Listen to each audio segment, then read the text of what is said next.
Hey everybody, want to talk about the 4 pillars of a home building company. If you're going to be starting to build spec homes and ultimately you would like to build more than just one home at a time, build multiple homes, maybe build homes for customers, I'm going to talk about the 4 major roles of a home building company. And this is actually sparked. I've got a client that I talked about this very same thing with this morning. If you've got yourself and maybe a partner, or maybe you've got 3 people, I'll kind of let you know what the major roles are. Maybe this will help with splitting up the duties and the roles. And sometimes some people, there may be somebody who they have experience with working in the field. They were a framer. They like working on houses. They've flipped houses, whatever the scenario may be. But they are more, their background is hands-on being in the field. And then you may have somebody who their background is maybe it's real estate or sales and marketing or numbers. They're an accountant, or purchase orders or things behind the computer. So there's a couple of different roles that may suit some people better than others. So let's get started. The first, I'm gonna go over them, state what they all are, and then come back to each one of them. So the first major role is sales and marketing, which makes sense. That's basically where everything starts. If you don't have sales and marketing, then you're not really going to be able to get things to these other roles that I'm going to go over. The next one would be putting the budget together. And, included with that is basically sending out all of the proper information needed to get accurate numbers from contractors and vendors. And also that person's role, ordering products, ordering materials would also kind of go in line with that. So when you're sending the plumber the information that you need for putting a bid together and filling out your budget sheet, you're also going to be, the information that you're sending him is going to be the information that the plumber needs in order to order the correct faucets and fixtures and things like that they're going to need for the house. So it's kind of a dual, putting the budget together and also ordering things. Next would be managing money and cash flow. So if you have multiple jobs going on, or even just one, but more importantly, this would be if you've got multiple jobs going on, you need to be able to have a handle on the cash flow. For example, we have certain contractors, our framer, our mason, our drywaller, and there might be our cider. They're looking for money as soon as they are done with their job on the house. So the framer, as soon as he's done framing the house, he's looking for money. He's got guys that work for him. He's paying those guys every week. Same with the cider. He's got a crew that works for him. He's got to pay those guys every week. So cash flow for them is very important. Now, when the framer is done framing the home, we are basically floating. We're paying the framer the money that is, requested from him, that we've already agreed upon for his role in framing the house. And then we're going to get reimbursed for that once we take a draw.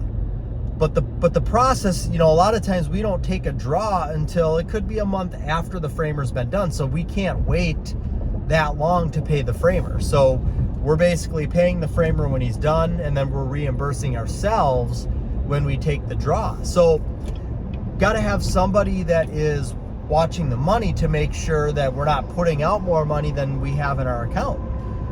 Say you got $50,000 in your account, and you're going to be paying the framer $27,000, and then the cider's going to be looking for $25,000. Well, that's going to exceed the amount that you have in your account. So you may have to tell the cider, hey, look, what do you really need right now? And then I can pay you the balance once we, have more money in the account, or once we get a draw.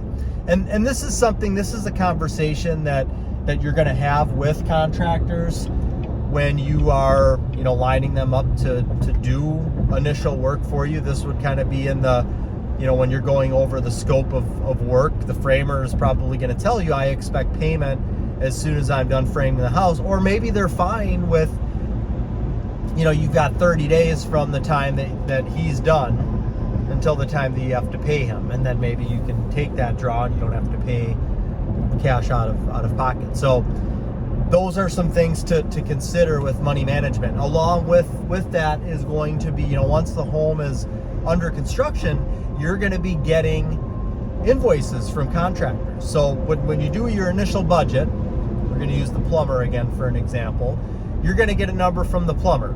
This is what his bid is to do the house. Now, typically with the plumber, they are going to require 50 to 60% of the amount once they're done with the rough, and then the remainder of it once they're completely done with the home. So once the plumber is done with the rough on the house, he's going to be sending in an invoice. You're going to have to pay the 50 or 60% to the plumber for the work that he's done. So again, that's coming out of the account. Or if you are, you're able to pay the plumber and these contractors from the draw that you're going to be getting, you need to know how much money to draw from the escrow account so that you can properly pay everybody. And then you need to keep track of, okay, I paid the plumber 60%, now we only owe him, X amount of dollars. So there's going to be those types of things that are, going along with the money management. And then the last role is going to be expediting or running the job, and also scheduling the contractors who are going to be working on the job. Scheduling would also include, cabinets have already been done and picked out, but you as the project manager or the expediter are going to be calling the cabinet company and letting them know, hey, I'm ready for delivery of cabinets, or I'm going to be ready for cabinets to be delivered to the house the week of the 20th. So it's going to be the expediter's role to basically communicate with the contractors, be at the house to make sure everything's getting done, make sure the trades that are there have what they need to continue to move forward with the house so that they can get done what they need to get done. And then you're scheduling, you're letting those guys know ahead of time when you're going to need them at the house, or maybe the house is ready a week early, so you can get in touch with them and let them know, hey, if you've got an opening, we're ready for you right now. Your job is the expediter, project managers, is to keep the house moving along on schedule or ahead of schedule. So you're going to be scheduling, you're going to be communicating with those contractors, you're going to be letting the vendors know when you're ready for products that have already been essentially finalized. So typically the project manager, expediter's role isn't one where he is necessarily, picking out the cabinets and letting the cabinet company know what type of cabinets that they want. So he's just, hey, I'm ready for cabinets, or I'm ready for you to come and do the field measure. So those are the 4 pillars: the sales and marketing, putting together the budget and ordering all of the materials and products that are needed for the house, managing the money and cash flow, and expediting, running the job, and scheduling. So those are the 4 things. So if you are going to be starting something up and you've got a partner, you can each look at your strong suits. Like, hey, I've got a background in sales and marketing. I've been selling real estate. So naturally, sales and marketing is probably a role that I'm going to be best suited for. And then maybe what goes along with that, maybe I went to college and I took a couple classes in accounting, or maybe I've got some type of degree in I obviously don't have a degree because I can't even say the proper word for it. I said agree instead of just pause. So, or, maybe I'd be good with sales and marketing, and, I've got experience with putting the budget together for something else. Like, I would have no problem getting all of the information that's needed, all of the detail that's needed to send out to all of the contractors and vendors so that they know what they need to order when the time comes. And then I'd be putting the budget together as well. And then maybe the other partner has experience with being in the field, and he feels more comfortable with, you know, being the one that's managing and running the job and talking with the other contractors, scheduling those other contractors, communicating with them, basically running the job to make sure that the job gets done on time and goes according to schedule.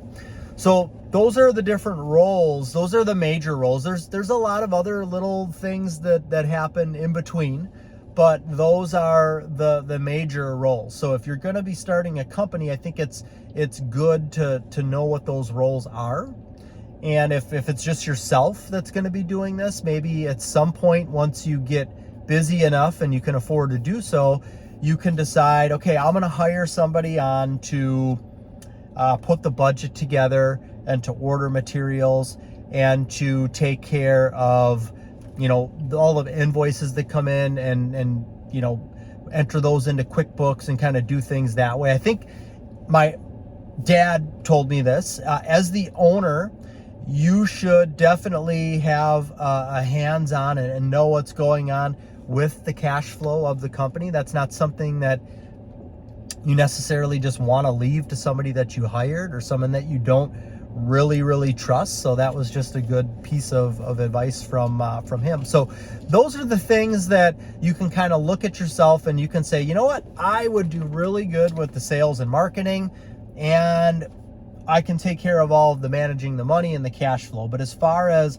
running the job, as far as putting the budget together and ordering things, I don't know if those are things that are really going to be my strong suit. So once you get to, you're going to have to do them anyways in the beginning, unless you're just starting off with a bunch of money and you want to spend money that, you know, you're not concerned about money, which most people doing this, that's not the case. But, you know, so you're going to be doing a lot of this stuff yourself right off the bat. So you're going to be learning it. And then maybe you're going to get to a certain point where you do get really busy, and now you're actually comfortable with putting the budget together and ordering everything and doing a lot of this stuff. And you just decide, you know what? I'm just going to hire somebody to expedite and run the jobs. I'll do everything else, and I'm just going to have somebody expedite and run the job. Or I'm going to just hire somebody to do the sales and marketing, and I'll pay them a percentage of, you know, a commission for every home that they sell, but I'm going to do the rest. So you can kind of look at what things you want to do. And again, once you start to go through the process yourself, you're going to learn what things that you're good at, what things you don't mind doing, the things that you don't want to do. And then those are the things that you can delegate to others to have them do. So just to recap again, we've got the sales and marketing, the putting the budget together and ordering things. That happens in the beginning. Both of those things are very beginning in the process. Managing the money and the cash flow, that's happening throughout the build process.